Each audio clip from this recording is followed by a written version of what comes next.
Mari kita tundukkan kepala berdoa sekali lagi ya. Bapa sorga, sekali lagi kami datang kepadamu. Kami bersyukur dan pada saat yang sama kami memohon supaya Engkau melembutkan hati kami.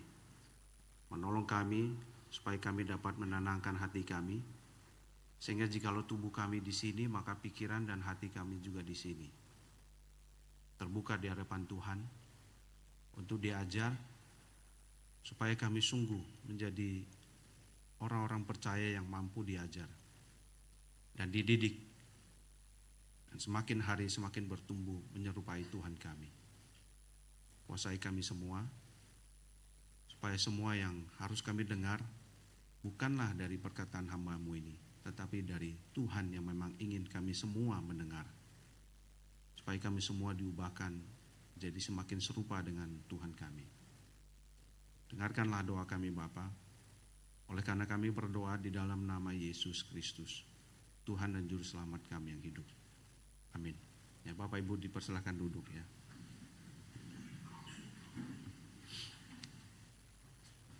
Ya, Bapak Ibu selamat pagi. Ini adalah pertama kali saya di GKI Karawaci ya. Beberapa GKI ada, tapi Karawaci baru pertama kali.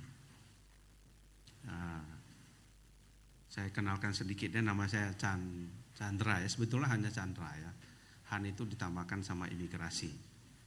Ya, tidak ada Han-nya. Ya, jadi saya mengajar di UPH dan juga di STRI.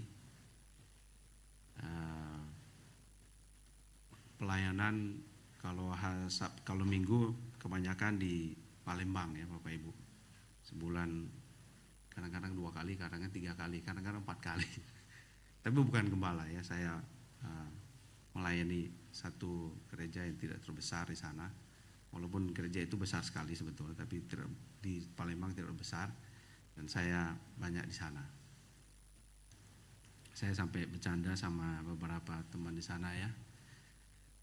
Mungkin kalau saya ke Palembang antar saya aja ke Soekarno-Hatta ya. Saya tutup mata, saya sampai Palembang itu bisa. Saking seringnya ya. Saya sampai suka dibercandain sama saudara saya. Kamu naik pesawat kayak naik angkot ya. Iya. Belum pernah merasakan bahwa takut ya. Awal naik pesawat itu menyenangkan anak-anak ya. Tapi kalau sudah lama takut juga, lihat cuaca gelap begini, ngeri juga ya saudara ya. Waktu saya kerja saya pernah naik pesawat ya, itu akhirnya pesawat nggak jadi terbang karena mesinnya itu keluar api. Jadi itu sudah lama ya di Surabaya. Jadi waktu itu ada yang jantungan bawa ke rumah sakit. Saya juga trauma sejak itu ya. Berapa bulan nggak terbang pakai pesawat, ngeri juga. Tapi sekarang ya mau nggak mau harus, karena pelayanan harus ke sana. Itu saya ya. Saya tinggal tidak terlalu jauh di dekat Alam Sutra. Saya rasa cukup ya. Kalau mau lebih banyak silakan. Ada nama Mandarin saya, tapi saya tidak taruh ya Bapak Ibu. Nanti kalau mau ngobrol-ngobrol boleh. Saya bisa sedikit saja ya, saya sedikit saja bisa bahasa Mandarin. Tema yang diberikan kepada saya hari ini itu adalah mencobai Tuhan ya. Jadi testing God. Itu dari Matius pasal 4 ayat 5 sampai 11. Nah, saya bacakan saja yang ayat 5 sampai 7 ya, karena itu pencobaan kedua di Matius ya, di Matius pencobaan kedua. Mari Bapak Ibu silakan buka Alkitabnya atau lihat di sini bisa ya, saya sudah tuliskan di sini. Silakan mengikuti pembacaan ini, saya akan bacakan ya. Kemudian iblis membawanya ke kota suci dan menempatkan dia di bubungan bait Allah. Lalu berkata kepadanya, "Jika engkau anak Allah, jatuhkanlah dirimu ke bawah, sebab ada tertulis mengenai engkau, ia akan memerintahkan malaikat-malaikatnya, dan mereka akan menatang engkau di atas tangannya, supaya kakimu jangan terantuk kepada batu." Yesus berkata kepadanya, "Ada pula tertulis, janganlah engkau mencobai Tuhan Allahmu." Ini teksnya Bapak Ibu ya. Jadi kalau kita lihat ini adalah pencobaan kedua. Ya, minggu lalu saya sudah sempat menonton pemberitaan firman dari Boksu Petrus Suryo ya. Terima kasih untuk pemberitaan firman yang sangat insightful ya. Soal makan itu suatu kali bisa jadi masalah ya. Makan itu ya. Jadi makan apa menjadi makan siapa ya. Baik, saya tidak mengulangi lagi dan ini adalah yang kedua. Ya, ini adalah yang kedua. Dan kalau kita lihat pencobaan itu tidak banyak ya. Kisah itu hanya pendek saja. Iblis bawa Yesus ke bumbungan bait Allah, ya, di bumbungan itu artinya di atap di atas ya. Lalu iblis cuman mengatakan saja, jika engkau anak Allah, jatuhkanlah dirimu ke bawah. Lalu iblis memakai firman Tuhan untuk menguatkan pencobaannya. Ya, dia minta Yesus lakukan sesuatu, dan dia kasih supportingnya. Ya, dikasih satu ayat kitab suci Perjanjian Lama. Memang Perjanjian belum ada waktu itu ya, Perjanjian Lama, dan itu untuk menegaskan bahwa kamu lakukan aja, gak ada yang salah dengan semua itu. Jawaban Yesus tuh selalu itu ya, selalu langsung mengena to the point, kepada hal yang paling esensial ya, paling inti dari persoalannya. Kalau kita baca hati-hati ya, Yesus berkata padanya, ada pula tertulis janganlah engkau mencobai Tuhan Allahmu. Apa hubungannya Yesus menjatuhkan diri dengan mencobai Tuhan? Toh memang firman Tuhan tulis begitu kan? Ya sudah, kerjakan saja, tidak ada yang salah kan? Tapi kenapa Yesus menjawabnya, ada pula tertulis janganlah engkau mencobai Tuhan Allahmu. Apa yang dicobai? Loh, memang Roh Kudus seperti minggu lalu ya, waktu Petrus bilang, memang Roh Kudus yang memimpin Yesus dicobai. Ya sudah dicobai, suruh begitu, lakukan aja, apa yang salah? Toh memang dia anak Allah. Tentu kalau kita baca sekali, kita punya banyak sekali pemahaman yang bisa, saya tidak mau pakai liar ya, kita punya imajinasi masing-masing. Kalau baca perkataan setan ini, jika engkau anak Allah, seolah-olah bahwa tindakan nanti Yesus menjatuhkan diri dari bait suci itu adalah pembuktian terhadap jika engkau anak Allah. Padahal kenapa nanti Yesus mengatakan jangan engkau mencobai Tuhan Allahmu? Padahal kalau ini karena pas ya, saya nggak mau pakai kebetulan ya, kebenaran ya. Memang saya ngajar bahasa Yunani ya di STTRI, demikian juga UPH. Ya. Jadi kata jika engkau anak Allah itu bukan sesuatu yang tidak pasti sebetulnya. Di dalam tanda bahasa Yunani itu adalah memang sesuatu sesuai dengan kenyataan. Jadi kalau mau diubah ya, kamu anak Allah lu. Yesus bilang kamu anak Allah lu. Jadi ya jatuhkan saja. Nothing is wrong dengan kamu menjatuhkan dirimu karena kamu memang anak Allah. Jadi setan itu bukan sangat lihai ya, sangat culas menurut saya ya, sangat culas sekali. Perhatikan pencobaan ini sangat simpel. Kalau kita compare dengan Adam, pencobaan Adam juga sangat simpel. Adam dan Hawa, coba lihat tuh buah itu, kamu lihat tuh bagus ya, mulus ya. Ini yang pencobaan Adam dan Hawa bukan apel ya, bukan juga jeruk papagan. Apalagi kalau apel Fuji dari Jepang ya, bukan juga ya. Ini bukan. Tapi sederhana sekali sebetulnya ya cara setan itu mencobai orang, termasuk mencobai Yesus. Simpel aja kan? Coba lihat. Iya ya. Masa bisa jatuh ya kalau begitu saja ya? Cuma begitu ya, udah jatuhkan saja. Tinggi kan? Jatuh pasti mati. Tapi kalau Yesus lain, kamu anak Allah, jatuh saja nggak akan ada apa-apa kok. Tapi Yesus tahu tuh di mana sebetulnya poinnya itu apa. Poinnya saya mau jatuhkan aja atau tidak, bukan itu poinnya. Tapi Yesus bilang jangan engkau mencobai Tuhan Allahmu. Apa yang Yesus jawab tuh nanti menolong kita sebetulnya apa yang terjadi di belakang semua ini. Sehingga tindakan sederhana yang menjatuhkan saja pasti akan pasti ditolong ini. Itu adalah tindakan yang sangat menyesatkan. Kita akan lihat di dalam nanti Bapak Ibu waktu saya coba eksposisi ini, Bapak Ibu akan lihat ya bahwa realita hidup kita itu sering juga terjadi seperti itu. Hal yang kelihatan sepele tetapi dasarnya itu ini persoalan serius. Betul ya? Kita akan banyak tahu. Baik ya. Saya coba kasih Ya karena saya dosen ya, jadi bagaimanapun Bapak Ibu perlu belajar sedikit bahasa, bukan bahasanya ya, tapi cara orang, ini Matius ya, cara orang-orang Yahudi itu membaca teks itu seperti apa.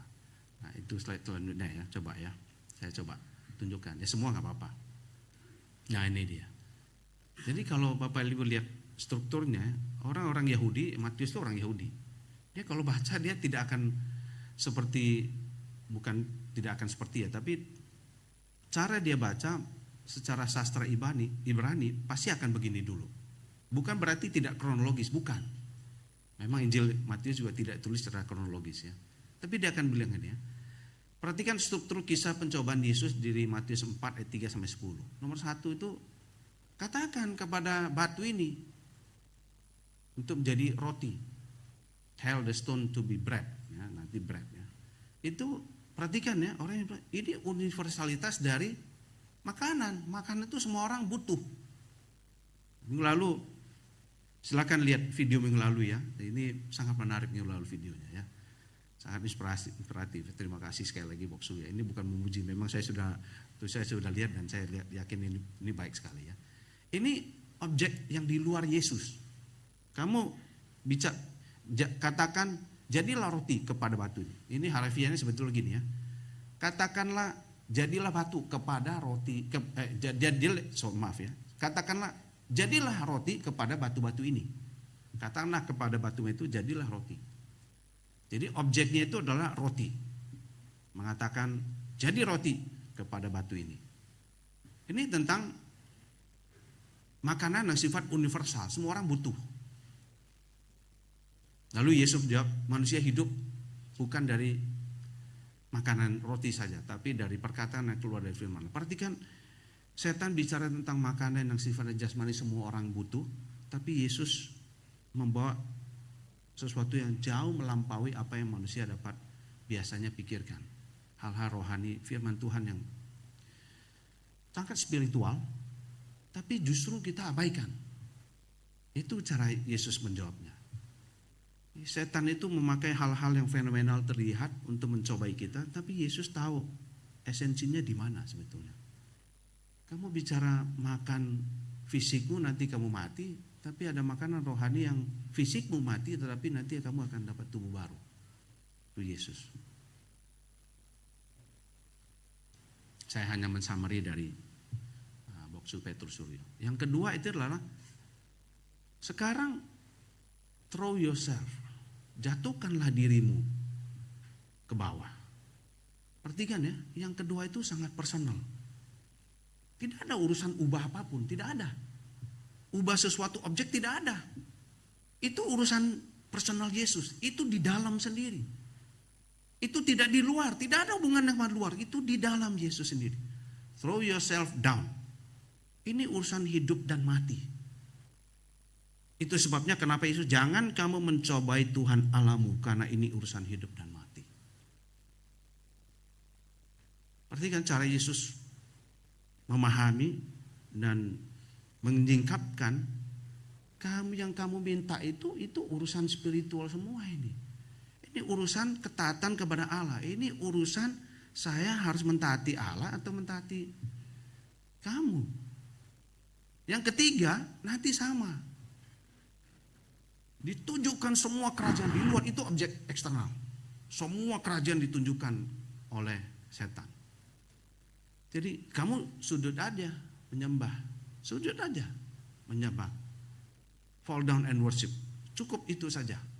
Datang sekali beribadah ke gereja setan, selesai sudah. Gereja mintanya kira-kira begitu ya. Dah cukup. Sebenarnya tentang apa ya? Nanti Yesus menjawab apa? Engkau harus menyembah dan melayani Tuhan Allahmu. Ini tentang universalitas atau tentang kuasa yang semua orang tuh otomatis akan punya, otomatis akan mengejar, saudara.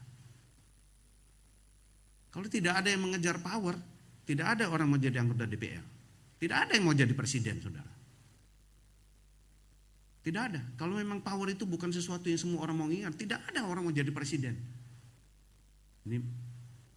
Ini khusus pengecualian untuk gereja ya, susah jadi majelis ya, nggak ada yang mau biasanya ya. Tapi kalau di luar sana, lain saudara ya. Jangankan presiden, lurah aja berebut, saudara ya. Beneran ini. Entah apapun motivasinya, tapi soal kuasa itu sesuatu yang eksternal. Yang iblis tawarkan sesuatu yang eksternal. Perhatikan ya. Yang A itu adalah sebuah kisah penutup yang memang diharapkan pasti Yesus akan menang. Karena yang poin penting itu adalah internalnya dia. Kalau dia beres, itu beres itu. Kerajaan disodorkan pun sudah lewat sudah. Saya tidak mengatakan bahwa pencobaan tidak penting ya, tetapi kalau orang Ibrani membaca bahwa yang tentang kerajaan itu Yesus pasti akan menang. Lalu apa yang belajar nanti minggu depan ya, sama hamba Tuhan yang lain, Pak Mario Tan ya, betul ya, setahu saya atau siapa lah. Itu, nah hari ini kita akan lihat yang sifatnya sangat personal ini, sangat personal kepada Yesus. Tidak ada yang tahu. Ini tidak tentang sesuatu di luar, tapi tentang dirinya menjatuhkan diri, lalu firman Tuhan itu akan menatang dia. Saya kadang-kadang kalau sudah baca ini masih ingat, saya jadi suka teringat sama Sun Gokong ya. Aduh, dia bisa terbang naik langit, waduh ini kayak mirip kayak gitu ya. Ini kalau masuk Hollywood mungkin dijadikan begitu ya. Baik ya Bapak Ibu, jadi pada waktu setan mengatakan, jika engkau anak Allah, di dalam tata bahasa Yunani itu adalah sesuatu yang sesuai dengan fakta. Artinya, jika engkau anak Allah, faktanya memang engkau anak Allah. Dan kalau Bapak Ibu mau cari tahu, saya kasih tahu ya, tentang yang tidak sesuai fakta itu pada waktu Yesus bertanya kepada orang-orang Farisi. Jikalau kamu percaya Musa, kamu pasti percaya saya. Nah, kita mungkin, saya coba geser sedikit. Kita mungkin tidak tahu, loh memang orang Farisi tidak percaya Musa ya? Harus belajar bahasa Yunani ya Bapak Ibu ya. Jangan belajar sama masuk seminari aja, jangan sama saya. Kalau mau ya boleh. Tapi kalau ada sesi pemuritan boleh juga saya ajarin 8 kali pertemuan ya. Sekali pertemuan 2 jam. Bapak Ibu dapat pengantar paling awal dari tata bahasa Yunani. Nah, menolong ya kalau mau serius ya. Ada satu gereja mencoba untuk saya lakukan ya, dia tanya butuh berapa kali kalau majelis ya, yang mereka mau serius 8 kali 2 jam itu tata bahasa awal, silahkan, bukan berarti bisa semua ya, itu boleh ya. Rupanya rapat majelis diputuskan berbeda, nggak kuat majelisnya 8 kali juga ya, sudahlah mau diapain ya. Jadi yang kita katakan setan itu adalah jika engkau anak Allah, faktanya memang. Jika engkau percaya Musa, engkau pasti percaya saya. Itu dalam tata bahasa Yunani jelaskan, jika engkau percaya Musa, faktanya tidak sesuai dengan faktanya. Faktanya tidak sesuai. Itu ada tata bahasanya, ada caranya ya. Nanti itu kalau mau tahu boleh saya tunjukkan ya. Jadi sebetulnya orang Farisi memang tidak percaya kepada Musa, hanya memperalat semua hukum Musa saja demi kepentingan mereka. Makanya Yesus, jikalau engkau percaya Musa, engkau pasti percaya saya. Dan tata bahasa Yunani menunjukkan memang faktanya mereka tidak percaya. Kalau ini berbeda, setan saja mengakui bahwa Yesus adalah anak Allah. Lalu masalahnya di mana kalau seperti ini? Jawaban Yesus, apa maksudnya? Sampai seolah-olah jawaban Yesus itu ini persoalan serius banget. Padahal cuman apa sih susahnya, kamu udah jatuhkan diri aja lah. Tunjukkan aja lebih hebat dari Sun Gokong, sudah selesai. Nanti malaikat akan menatang, bukan awan, tapi malaikat yang pelan-pelan turunkan kamu. Udah persis kayak salah satu pahlawannya Marvel, saudara. Saya lihat ini jangan-jangan ini Marvel itu ambil inspirasi di Alkitab, saudara ya. Baik ya, itu yang pertama ya, yang bagian perkataan jika engkau anak Allah. Lalu, nah ini ya, lalu si iblis memakai firman Tuhan untuk menguatkan permintaan dia. Kamu lakukan ini, janji Tuhan itu pasti loh. Maaf ya, ini bukan sedang menyindir gereja lainnya. Kamu lakukan aja, janji Tuhan itu pasti. Pasti kamu akan dapat sebagaimana seharusnya. Sesuai janji Tuhan. Mohon maaf ya, banyak gereja itu sekarang memakai janji Tuhan itu sembarangan. memperalat janji Tuhan seolah-olah untuk memenuhi kemimpinan. Mirip seperti ini. Sebab itu hari ini kita coba lihat ya, kutipan setan dari perjanjian lama itu seperti apa. Silakan slide selanjutnya ya. Oh ini ada ya, baik saya coba ini ya. Oh ini ya, oke baiklah. Mari kita lihat ya, saya buatkan paralelnya ya. Mengenai engkau, ini Matius 4 dan 6. Mengenai engkau, ia akan memerintahkan malaikatnya dan mereka akan menata engkau di atas tangannya supaya kakimu jangan terantuk kepada batu. Itu diambil dari Mazmur 91 ayat 11 dan 12. Mazmur 91, 11, 12 itu persis saya tulis ya. Sebab malaikat-malaikatnya akan diperintahkannya kepadamu untuk menjaga engkau perhatikan ya, di segala jalanmu tidak ada. Iblis hilangkan itu. Mereka akan menata engkau di atas tangannya supaya kakimu jangan terantuk kepada batu. Persis sama ya. Yang beda di mana? Segala jalanmu. Saudara kalau lihat seperti ini ya, biar seperti apa pencobaannya? Bukankah mirip seperti Hawa ya? Lihat buah itu. Jangan kamu sentuh. Padahal Tuhan bilang apa? Jangan kamu makan. Lalu tentulah kalau kamu makan, lalu Hawa mengatakan jangan sentuh sekalipun, ditambah-tambahkan. Dan sini setan mengurangi sedikit di segala jalanmu. Kenapa di segala jalan itu penting, saudara ya? Baik, slide selanjutnya. Mengapa di segala jalanmu itu penting?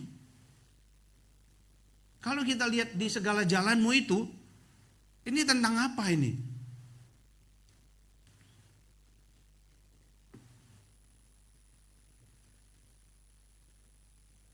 Kalau kita bilang hidup dalam Tuhan, hidup bersama Tuhan, itu di dalam bahasa Yunani itu adalah berjalan. Walk with God, itu namanya jalan. Boleh minta tolong slide selanjutnya? Nah, jadi segala jalan itu kehidupan orang yang dalam lindungan Tuhan. Bukan soal apa? Di atas bumbungan lalu lemparkan diri. Bukan. Tapi Yesus tidak memakai itu. Yesus justru menusuk kepada hal yang lebih esensial dari setan. Dan setan, sekali Yesus jawab, setan udah, wah ini sudah nangkap semua ini, sudahlah. Nah, sudah, apa yang mau coba lagi? Nggak ada lagi. Nggak ada perdebatan tentang istilah segala jalan. Kalau kita lihat segala jalan yang dimaksud dengan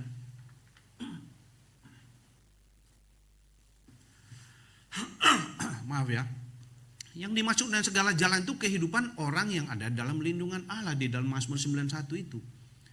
Hidup Israel itu penuh pergumulan, iya. Banyak godaan untuk menjadi seperti bangsa lain, iya. Banyak perselisihan internal, iya.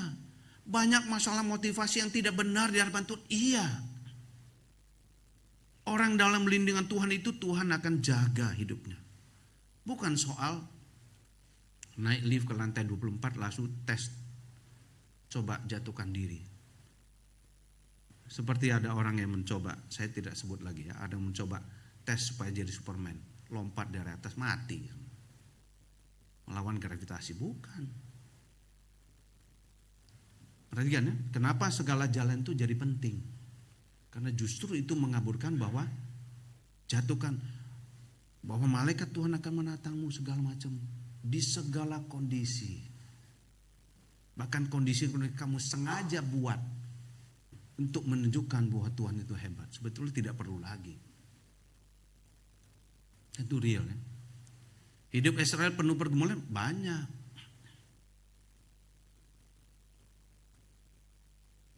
Banyak godaan? Banyak sekali. Tahun 2026 banyak sekali godaan ya. Banyak perselisihan internal belum ketahuan karena masih tahun baru ya. Masalah motivasi tidak benar di hadapan Tuhan? Banyak sekali. Kalau kita mau jujur ya, 52 kali kita ikut ibadah kalau kita konsisten, plus 1 Paskah, 1 Natal, 54 kali, anggaplah Natal bukan di hari Jumat, bukan di hari Minggu. 54 kali setahun. Berapa banyak motivasi kita benar-benar datang itu ke rumah Tuhan karena Tuhan. Atau jangan-jangan sudah kayak robot ya, otomatis akan datang.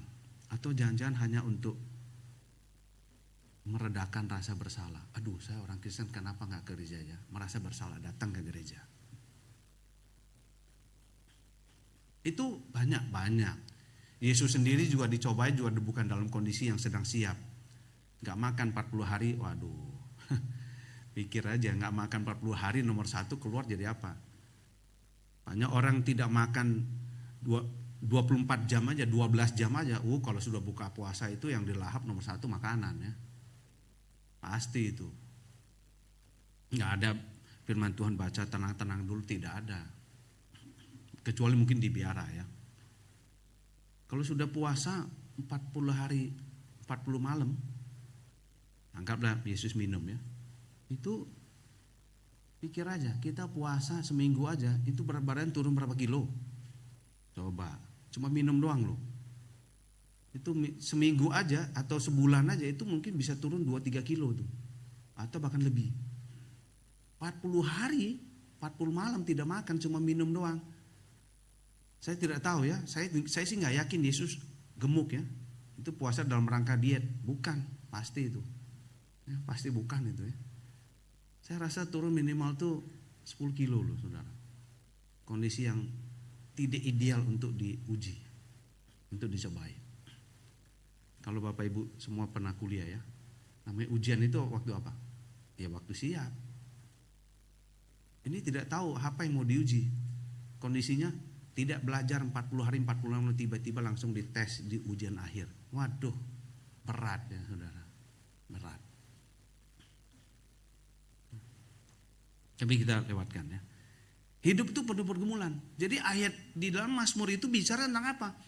Orang yang menjalani hidupnya penuh pergumulan, penuh godaan, kemungkinan bisa berselisih, disalahpahami besar sekali. Banyak masalah motivasi dan semua menjalani hidup itu punya motivasi yang sering sekali salah juga banyak. Tapi orang seperti itu selalu akan dijaga oleh Tuhan. Itu maksudnya. Bukan orang yang naik ke lift, ke Bumbungan Bait Suci, ke Monas, kemana langsung lemparkan diri. Ini loh, ini tunjukkan ini. Saya ini anak Allah loh. Bukan itu. Saya ini orang Kristen. Janji Tuhan akan menatang hidup saya. Maka saya dari manapun, mohon maaf ya, saya mencoba bunuh diri pun Tuhan tidak akan ngapa-ngapain saya. Karena saya pegang janji Tuhan. Itu salah saudara ya. Pahami konteksnya benar itu baru kita tahu.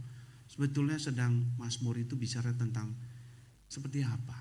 Segala kondisi sampai kita secara sengaja membuat sesuatu yang heboh supaya menunjukkan bahwa kita adalah orang percaya. Wah, itu salah sekali. Itu sebabnya Yesus bilang jangan kau mencobai Tuhan Allahmu. Setelah selesai ini, ya kurangin satu, segala jalan itu dia tidak dikatakan. Karena Mazmur 11 tidak bicara tentang konteks menyakiti diri sendiri atau membunuh diri sendiri untuk menunjukkan bahwa Yesus anak Allah. Ya, bukan seperti itu. Lalu Yesus bilang jangan mencobai Tuhan Allahmu. Sekarang slide selanjutnya ya. Kita lihat apa yang Yesus katakan. Janganlah engkau mencobai Tuhan Allahmu. Yesus ambil dari mana? Dari Ulangan. Kalau setan dari Mazmur, Yesus dari Ulangan. Dari Keluaran, Ulangan 6 ada. Jangan kamu mencobai Tuhan Allahmu seperti kamu mencobai dia di masa. Di masa itu adanya di Keluaran. Keluaran 17 ayat 1 dan 2. Demikian ya. Kemudian berangkatlah segenap jemaah Israel dari padang gurun Sin. Berjalan dari tempat persinggahan ke tempat persinggahan sesuai dengan titah Tuhan. Lalu berkemelah mereka di Rafidim. Ingat ya, ini semua teks LA itu TB1. Kalau ada yang berbeda itu mungkin TB2 ya. Tetapi di sana tidak ada air untuk diminum bangsa itu. Perhatikan ya. Jadi mulailah mereka itu bertengkar dengan Musa. Mulailah mereka bertengkar dengan hanya gara-gara air. Kalau minggu lalu gara-gara makan, ini gara-gara air. Ya, gara-gara air. Bertengkar dengan Musa, kata mereka, berikanlah air kepada kami supaya kami dapat minum. Waduh, ini Musa bilang, wah ini orang mana, ini orang Israel kok kayak gini ya. Kata mereka, tetapi Musa berkata kepada mereka, mengapakah kamu bertengkar dengan aku? Mengapa? Lalu Musa tulis begini, mengapa kamu mencobai Tuhan? Loh, ini soal pertengkaran kok tiba-tiba mencobai Tuhan ya. Saya yakin sekali pada waktu Yesus mengambil air ini, apa yang ada dalam pikiran Yesus ya yang ini. Memang pukul batu jadi air ya.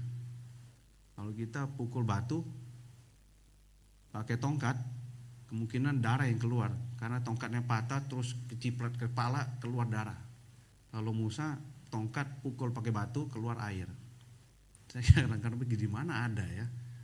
Musa bisa melakukan dan Allah memang yang membuatnya itu. Makanya Musa bilang, kenapa kamu bertengkar dengan aku? Kalau kamu bertengkar dengan aku, ingatlah ini persoalan dengan Tuhan, bukan dengan aku. Musa jelas sekali. Yesus juga jelas. Kalau kamu suruh saya jatuhkan dari bumi suci, ini bicara tentang dengan Allah, bukan tentang saya dapat janji Tuhan atau segala macam, bukan.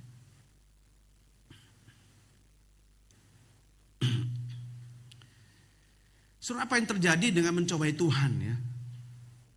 Mari kita lihat ya. Saya sudah katakan bahwa bicara pencobaan kedua ini bicara tentang sesuatu yang sangat personal, pribadi. Sifatnya sangat personal, pribadi. Ini bukan, tidak ada urusan di luar sana. Baik, slide selanjutnya. Saudara, mencobai Tuhan itu bicara tentang inner self kita. Apa yang ada di dalam diri kita. Kecenderungan kita. Tendensi kita. Saya sebut dengan predisposing dalam diri kita. Faktor bawaan. Betul kita orang percaya, kita orang yang sudah dikuduskan. Tetapi jangan kita berpikir bahwa dosa itu begitu mudah. Jeratan dosa itu begitu mudah melepas. Iblis justru selalu memakai tipuannya begitu rupa supaya dosa itu terus melekat. Meskipun kita itu adalah orang yang sudah dikuduskan. Martin Luther pernah berkata, ya, kita itu orang kudus. Saat yang sama kita juga orang berdosa. Sekaligus pada saat yang sama. Dua-duanya ada. Dan kita semua sudah tahu. Bagaimana minggu lalu urusan makan itu punya kecenderungan makan fisik jadi makan orang, saudara. Makan makanan jadi makan orang. Itu dari mana? Kalau kita mau jujur, inner self itu punya apa? Punya kecenderungan justru lebih suka kepada, ini bicara daging ya. Inner self kita itu cenderung tidak menurut. Daging kita itu tidak menurut kepada Allah. Roh kita menurut, tapi daging kita lemah. Itu sebabnya kita perlu latihan rohani. Supaya apa? Supaya kedagingan kita ini kita paksa mengikuti keinginan roh kita. Kita tahu kita itu makhluk rohani. Kita tahu kalau kita tidak beribadah kepada Tuhan 52 kali setahun itu. Setahun saja kamu tidak beribadah, itu kamu tahu kok. Kita semua tahu kalau kita itu ngawur. Saya pernah ketemu ya mahasiswa saya. Mendoakan kepada Tuhan supaya dapat tempat pelayanan yang baik. Tuhan kasih. Bukan di gereja, bukan nama Tuhan ya. Tuhan kasih. Setelah Tuhan kasih, tempat baru itu nyaman sekali. Kerja cuman sesuai jam kantor, setelah itu sudah tidak perlu urusan apa-apa lagi. Terus apa yang terjadi? Waduh, pacaran sama orang hampir ateis, saudara. Aduh, sedih. Setahun gak ke gereja, hidupnya ngawur-ngawur. Tidak tahu harus mau ngapain. Tidak jelas hidupnya. Sampai saya sempat ketemu dia waktu di Bali. Dia di Bali ya. Di Bali saya tanya dia, saya ketemu dia. Gimana hidupmu? Aduh Pak, kacau sekali. Baru terakhir ini saya kembali ke gereja. Setelah hampir 2 tahun saya ke gereja. Saya bahkan tidak tahu hidup saya mau ngapain. Saya tidak tahu tuh nilai-nilai hidup saya yang benar itu seperti apa. Karena diberi, saya bilang bukankah kamu sudah bilang sama saya? Kamu doakan supaya Tuhan kasih tempat pelayanan memang seperti yang kamu mau. Dan memang tempat itu kamu doakan dan Tuhan kasih kan. Lalu kenapa setelah Tuhan kasih kamu begini? Kita manusia tidak aware bahwa keinginan daging kita itu lemah sekali. Cenderung tidak menuruti Tuhan. Hanya roh kita yang cenderung itu menurut kepada Allah. Sementara hidup kita selalu berurusan dengan kedagingan. Bahkan mau baca firman Tuhan pun urusan dengan apa? Panca indera kita. Mendengar, membaca. Urusan dengan itu. Tidak ada yang tidak berurusan dengan daging. Itu sebabnya kita perlu betul-betul serius melatih kedagingan kita supaya kedagingan kita paksa mengikuti roh kita yang sangat menurut pada Allah.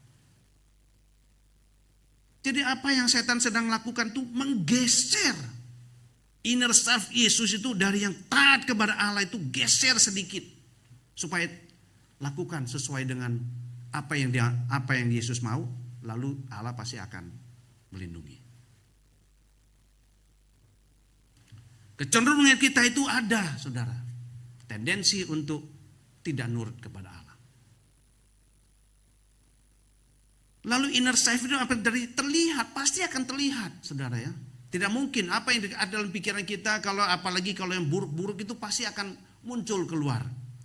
Tanya Boksu Petrus paling tahu tuh ya, namanya kalau sudah majelis berbeda pendapat, waduh, ini di baliknya itu bukan seperti itu sebetulnya. Itu ada precipitating, ada pencetusnya. Pencetusnya apa? Ya kondisi-kondisi yang terlihat yang tidak sesuai. Kondisi di mana kita bergumul banyak dengan ketidakpastian 2026. Baru juga 18 hari, hujan gak jelas. Banyak sekali hujan, tiba-tiba panas 2 jam, hujan lagi. Baru juga tahun baru, sekarang libur panjang lagi. Ekonomi tidak jelas, betul ya? Semua tidak ada yang jelas. Dunia makin tidak bisa diprediksi, saudara. Unpredictable semua. Semua planning dulu kita bisa planning 20 tahun, 30 tahun. Sekarang planning 6 bulannya belum tentu terjadi, saudara. Setiap bulan harus review, itu betul nggak? Termasuk bahkan gereja, betul lah maksudnya. Tidak mudah loh. Tantangan kehidupan bukan cuma jemaat ya, kehidupan di dunia ini tidak mudah. Siapa yang pernah mengira bahwa perang Ukraina dan Rusia bisa bertahun-tahun?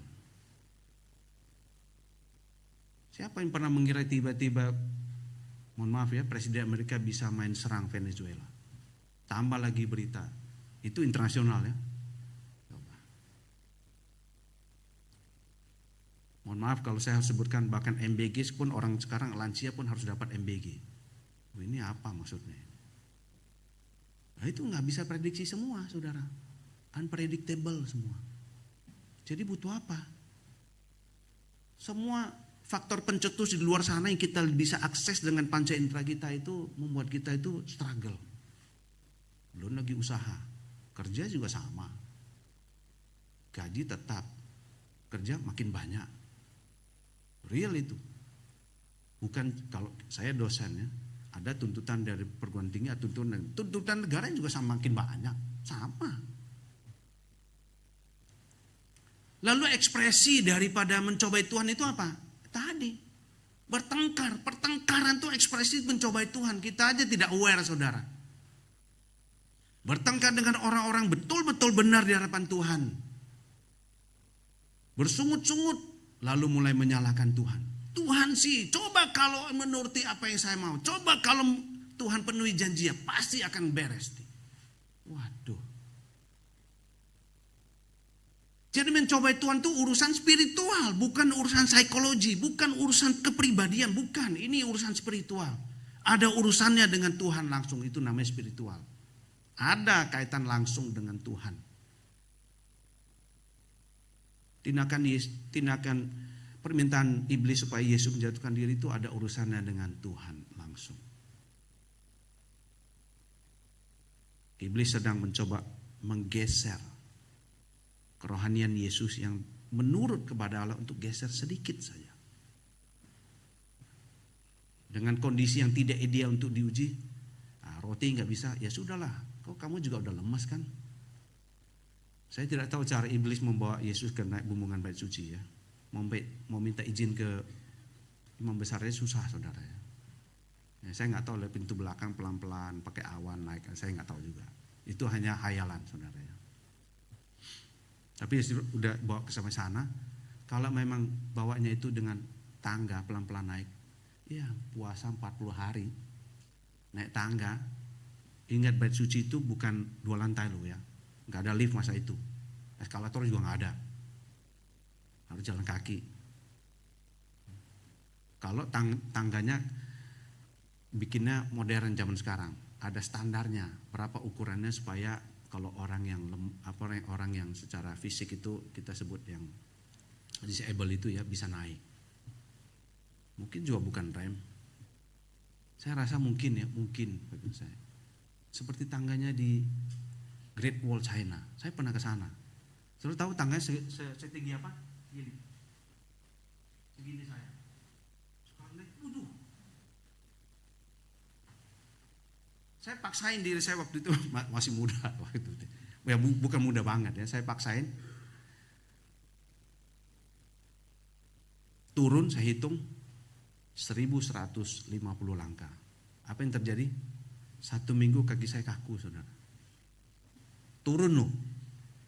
Anggap ini nggak usah 1000 ya. 300 langkah dengan tangga setinggi gini. Kira-kira gimana?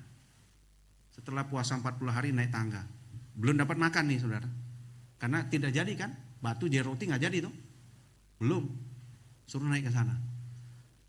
Mungkin lihat aja udah begini goyang, hai sudah kayaknya udah hampir jatuh nih. Lihat ya, cara iblis memanfaatkan situasi yang fenomena terlihat ini, lalu mulai menggeser perhatian kita, mulai menggeser inner self kita yang cenderung menurut kepada Allah itu untuk menjadi menurut kepada keinginan diri. Itulah yang terjadi dengan mencobai Tuhan. Pada waktu Yesus mengatakan, jangan kau mencobai Tuhanmu. Yesus tenang bicara di dalam dirinya yang harus mentaati Allah sampai mati di kayu salib. Yesus adalah satu-satunya orang yang dari kecil dia sudah tahu dia itu akan mati di kayu salib demi banyak orang. Kalau kita masih belum tahu. Tidak mudah ya. Sekarang sudah 40 hari puasa dicobai. Aduh, saya sih nggak kuat ya, kalau saya membayangkan diri saya nggak kuat lah. Mengorbankan segala sesuatu buat anak saya aja saya nggak kuat. Apalagi itu semua manusia berdosa. Waduh. Dengan kondisi puasa semuanya sudah sangat limited, sangat lemah. Tapi Yesus masih jawab seperti ini.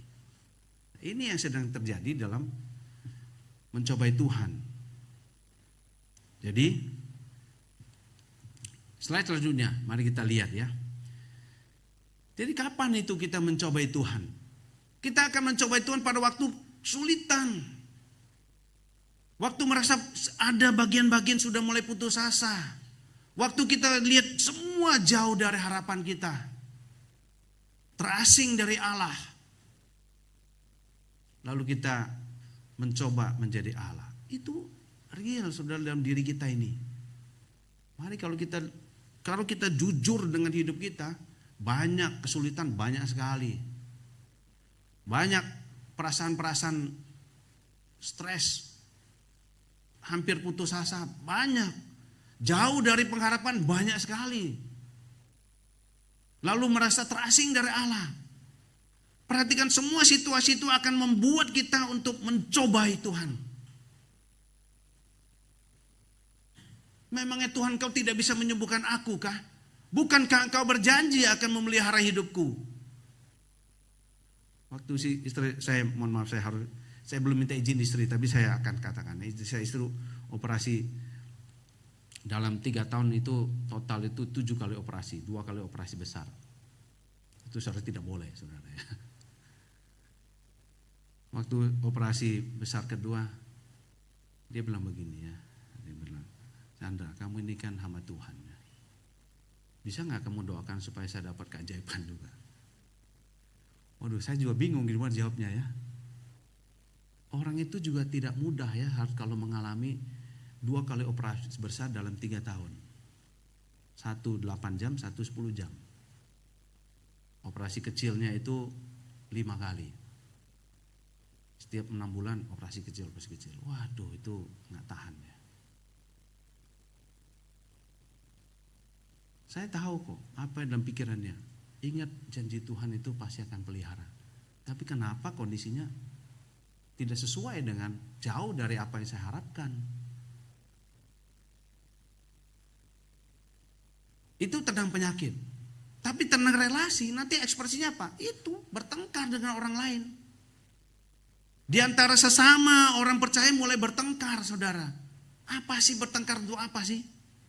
Kalau kita baca Yakobus, jelas sekali Yakobus bilang, kamu bertengkar itu karena kamu mementingkan dirimu sendiri ini. Bertengkar dengan orang lalu meminta Tuhan supaya memenuhi keinginannya. Apa yang terjadi? Ragu, akhirnya mulai ragu dan mulai tidak percaya kepada Allah. Setelah percaya nanti tindakan yang salahnya apa? Ya udah, mencobai Tuhan, mari kita coba yang ini. Tuhan jaga saya enggak? Waduh. Ini yang terjadi ya, saudara. Ini yang namanya mencobai Tuhan. Berhati-hati kalau kita mulai bertengkar. Apa sih yang dipertengkarkan? Lalu terus bertengkar, apa yang kita minta? Tuhan supaya apa yang saya mau, itulah yang terjadi. Coba lihat ini ya. Terutama meminta terutama mulai ragu. Mirip dengan yang Hawa ya. Mulai ragu-ragu dia. Iya ya. Oh iya ya. Oh iya ya. Mulai ragu-ragu. Dengan realita yang melihat buah yang Tuhan memang larang untuk makan itu mulai lihat berbeda. Karena mulai meragukan. Lalu tindakan ya sudah, makan saja. Ini real saudara ya. Ini ada di dalam diri kita, tidak ada di luar sana. Di luar sana akan melihat ini kok sesama orang-orang Kristen tuh bertengkarnya kok kayak gini ya. Kita bisa melihat ya di banyak wakil rakyat entah di negeri ini di negara lain. Waduh, kalau sudah ribut berantem, kursi pun dilempar saudara ya. Berhati-hati kalau kita sudah mulai bertengkar ya Bapak Ibu. Baik ya, mari kita lihat selanjutnya. Bagaimana kita harus memahami ini. Selanjutnya begini ya. Kalau kita bicara mencobai Tuhan, kita bicara mengenai kondisi internal. Kita mulai meragukan Allah, lalu kita mulai tidak percaya kepada Allah. Lalu kalau sudah tidak percaya maka menuntut Allah untuk melakukan apa yang saya mau. Cukup familiar ya dengan kisah apa? Adam dan Hawa. Ragu kepada apa yang Tuhan katakan, mulai tidak percaya, lalu menuntut supaya apa yang saya mau saya makan, ya sudah. Tuhan gak kenaki, ya saya makan aja. Kenapa sebetulnya bisa terjadi mencobai Tuhan? Karena tidak kenal Tuhan. Yesus sedang membawa Yesus supaya menjauh dari Tuhan. Dalam dirinya yang nurut, iblis sedang mencoba membawa Yesus menjauh dari Allah. Lalu bagaimana ini saudara? Bagaimana caranya kita supaya menghindari mencobai Tuhan? Slide selanjutnya.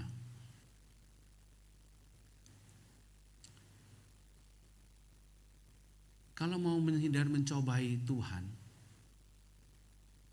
jagalah, peliharalah relasi dengan Tuhan.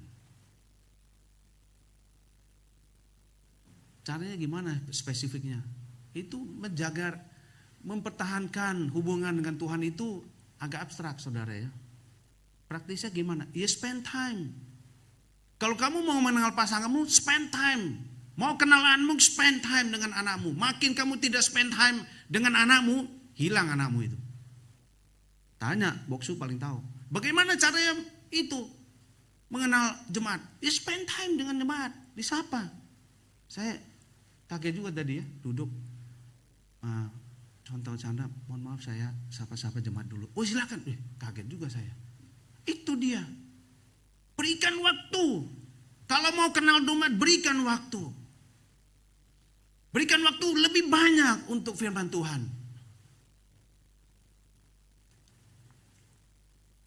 Itu yang jarang kita lakukan, betul ya? Nah, kita berpikir pikiran kita itu sudah cukup baik untuk memahami setiap bagian firman Tuhan. Atau hidup saya sudah terlalu banyak urusan yang harus saya urusin. Tidak mungkin bisa memaintain ya, mempertahankan relasi dengan Tuhan kalau kita itu waktunya itu semakin sedikit. Nah, saya juga bersyukur tadi Boksu tadi bilang ini pemuritannya modelnya firman Tuhan yang khotbahkan dirimain kembali di dalam PA. Spend time lebih banyak dengan Tuhan. Caranya gimana? Baca firman Tuhan. Tidak usah baca banyak-banyak. Baca 2 pasal itu lemas saudara ya. Rasanya waktu itu hilang banyak. Baca aja 1 perikop. Pikirkan tenang-tenang. Pada waktu ada tenang sedikit, tadi saya baca apa ya? Lalu apa? Berserah.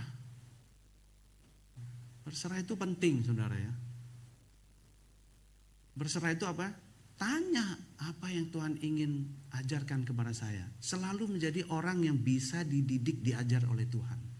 Selalu menjaga hati seperti itu. Bapak Ibu sudah pernah dengar khotbah berapa kali?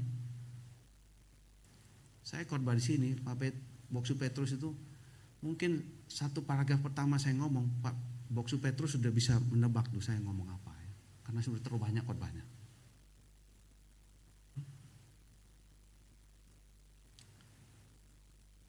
Kalau tidak hati-hati, kita para hamba Tuhan ini, saya terutama, saya duduk, saya dengar orang khotbah. Kalau tidak hati-hati, saya bisa jadi orang menghakimi orang lain. Saya tidak lagi bertanya, Tuhan, Engkau mau apa dengan semua ini, dengan khotbah ini? Engkau mengajarkan apa kepada saya dengan khotbah seperti ini? Sering mendengar istilah, saya nggak dapat apa-apa di gereja hari ini. Waduh sedih sekali, saya kalau dengar itu saya sedih sekali. Engkau di gereja itu untuk dapat apa-apa? Bukan. Saya kasih ilustrasi ya, di sempat saya ngajar itu kita ada juga mata kuliah ibadah namanya. Salah satunya khotbah. Salah satunya juga menyampaikan firman Tuhan. Bayangkan ya, menyampaikan firman Tuhan benar itu khotbah beneran ya, bukan khotbah-khotbahan ya. Taruh sana, mahasiswa yang khotbah, mahasiswa yang saya didik yang khotbah, masih mahasiswa. Lalu saya dosen duduk di sana. Saya kalau tidak menjaga, berhati-hati dengan sikap hati saya, Tuhan ajarkanlah saya. Ini khotbah sederhana sekali. Bahkan mungkin anak saya lebih cocok kepada anak SMP atau mungkin anak SD. Sederhana sekali. Ini orang khotbah apa ya? Kalau saya seperti itu, celaka sudah. Itu saya sedang mencobai Tuhan. Saya selalu berdoa, Tuhan tolonglah saya untuk duduk dan mencoba mencerna sebetulnya Tuhan mau bicara apa dengan seperti ini. Ada satu hamba Tuhan yang sangat menginspirasi saya. Dia begini, saya itu sudah 32 tahun lebih khotbah hampir setiap hari. Bahkan kalau dikasih teks ke saya 5 menit saya bisa susun khotbah yang sangat bagus. Terus saya di seminari, ngajar seminari, saya dengar mahasiswa khotbah. Mereka yang baru setahun, 2 tahun praktek khotbah. Dia bilang, ya paling 1-2 menit pertama saya sudah tahu tuh khotbahnya ngawur apa enggak. Tapi tidak boleh, kalau saya jadi seperti itu, maka kerjaannya saya cuma menghakimi orang saja.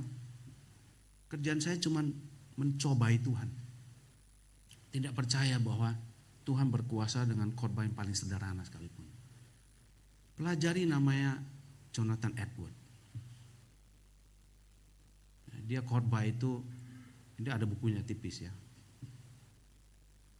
Pendosa, di tangan Allah yang Maha Kuasa. Itu ada. Dia khotbah flat. Flat. Tidak seperti begini itu, flat. Kayak baca artikel. Flat. Dia saking takutnya dia baca semua, tenang baca. Selesai baca bertobat. Banyak yang bertobat, kaget dia. Waduh. Kayak gitu. Sederhana itu. Betul. Sikap itu selalu perlu kita jaga setiap kali kita mendatangi Tuhan di rumahnya. Sehingga kita tidak menjadi orang yang sedang bertengkar dengan firman Tuhan yang sedang diberitakan.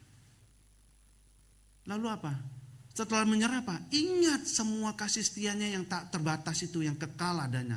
Bahwasannya untuk selama-lamanya kasih setianya. Bahkan ada satu pasal di Mazmur tentang itu semua. Setiap satu kalimat bahwasannya untuk selama-lamanya kasih setianya. Setiap satu kalimat, satu statement bahwasannya untuk selama-lamanya kasih setianya. Silakan baca itu. Kurang kah? Saya rasa kalau suruh kesaksian ya, satu orang mungkin bisa 1 jam loh kesaksian kasih setia Tuhan di sini. Yakin saya.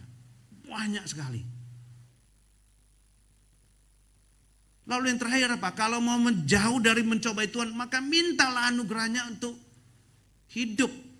Untuk menjalani hidup yang menyenangkan Tuhan. Ini caranya menghindarkan diri dari mencobai Tuhan. Kalau tanya mengapa Yesus yang sudah lemah secara fisik itu tetap bisa menang? Karena 40 hari saya yakin sekali Yesus sedang menghitung ini. Berapa banyak kasih setia Tuhan kepada umatnya. Mulai dari penciptaan terus sampai dia harus mati di kayu salib. Tuhan, apa yang kau ajarkan? Aku ingin kau mati bagi mereka. Wah, saya yakin sekali. 40 hari itu Yesus puasa itu, Yesus sedang betul-betul mengakrabkan diri kepada Allahnya, kepada Bapaknya di surga. Orang gak makan kok. Lalu apa yang mau dipikirkan?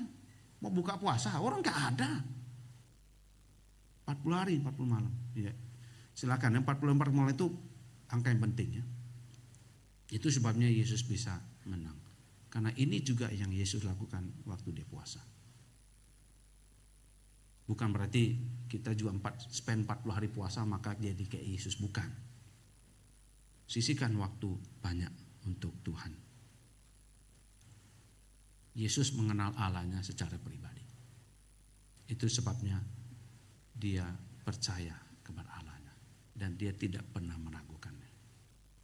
Sehingga pada waktu iblis menyuruh, kalau kan kamu anak Allah kan, ya sudah jatuhkan dirimu. Karena Allah itu akan suruh malaikat nolong kamu kok. Yesus tahu itu adalah sebuah tindakan untuk tidak percaya kepada Allah yang sudah berfirman bahwa aku akan menyuruh malaikatku menatang engkau.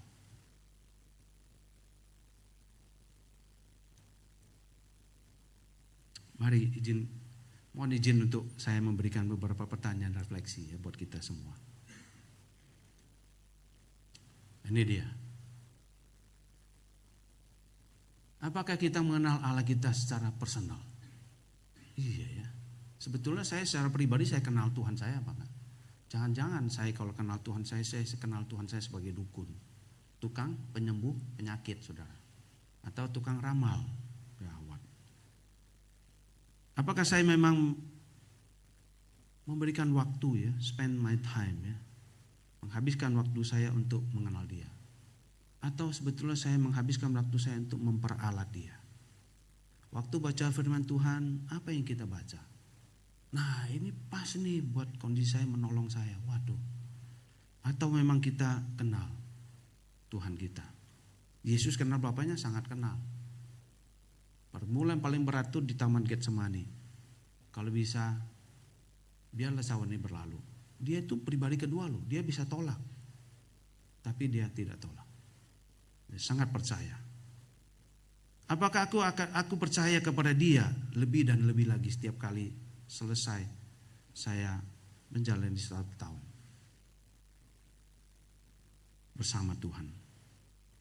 Apakah aku memang butuh bukti ya untuk percaya kepada dia? Kalau Allah itu memberikan anaknya, bahkan nyawa anaknya demi kita, masakah yang lain dia tidak akan berikan? Kalau dia tidak memberikan sesuai dengan kita mau, sebenarnya dia sedang ngapain? Saya mau coba membawa kita dua kisah mengenai Lazarus dan orang kaya. Betul ya? Masih ingat ya kisah itu ya? Lazarus miskin, borok lagi. Orang kaya nggak sebut namanya ya, karena pokoknya orang kaya lah ya, nggak sebut namanya. Baru di Alkitab berbeda ya. Orang miskin disebut namanya, orang miskin sakit borok disebut namanya. Orang kaya nggak dapat nama. Di dunia ini orang kaya dapat nama, orang miskin nggak dapat nama.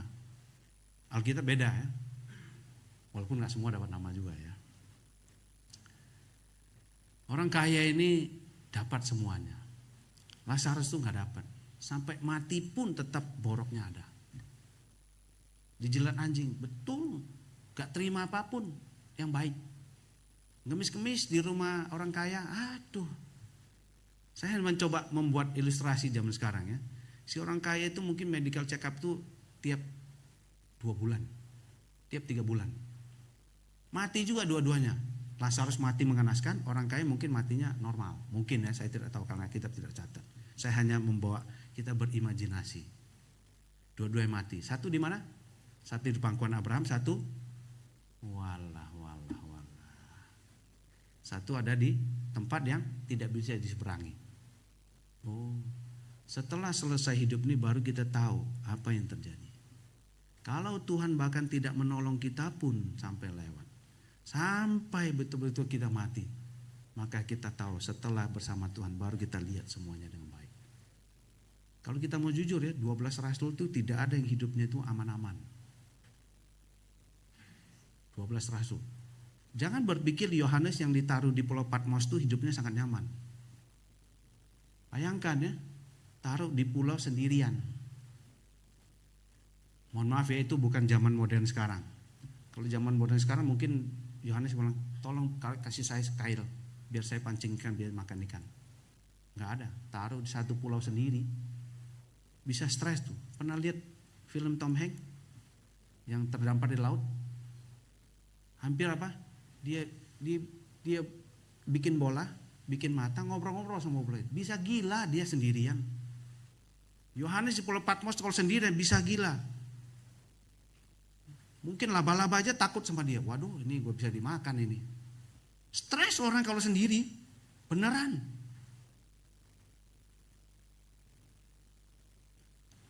Kalau sendirian itu stres. 12 rasul itu tidak mendapatkan semua jaminan yang hebat. Matinya mengenaskan. Paulus dipotong kepala, Petrus disalibkan terbalik. Terus ada yang dilempar dari bait suci mati. Silakan cari di YouTube semua. Dapat gak? Dapat. Rasul loh saudara. Harusnya mereka mendapat kehidupan jauh lebih layak. Kematian yang mungkin jauh lebih bergengsi. Tapi tidak saudara. Apakah mereka butuh bukti bahwa mereka matinya itu dihargai sangat-sangat hebat? Tidak, mereka tidak perlu bukti itu. Untuk percaya kepada Allah. Anaknya diberikan cukup, lebih dari cukup. Untuk membuktikan bahwa Allah itu bisa dipercaya. Allah itu setia. Itu sebabnya Allah memberikan anak yang tunggal, Yesus Kristus. Supaya apa? Supaya membuat kita semua jadi kaya. Bukan, supaya mati di kayu salib demi kita. Betapa mengerikannya dosa kita. Sampai Allah harus merelakan anaknya mati. Oleh sebab itu, trust Him and do not test Him. Trust Him, do not try Him. Trust Him, do not tempt Him. Semuanya T. T-nya trust, bukan try, bukan test, bukan tempt. Jangan mencobai Tuhan. Percayalah kepada Dia. Bahkan jika engkau tidak mendapatkan apapun yang harus kau dapatkan di dunia ini, menurut ukuran banyak orang, Dia sudah menyediakan kemuliaan di surga buat kita. Jadi kenali Allahmu, berikan waktu bagi Dia.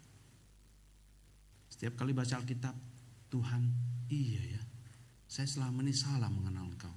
Saya kenal engkau yang seperti ini, rupanya berbeda. Saya undang dengan hormat waktu Pendeta Petrus tutup dalam doa ya.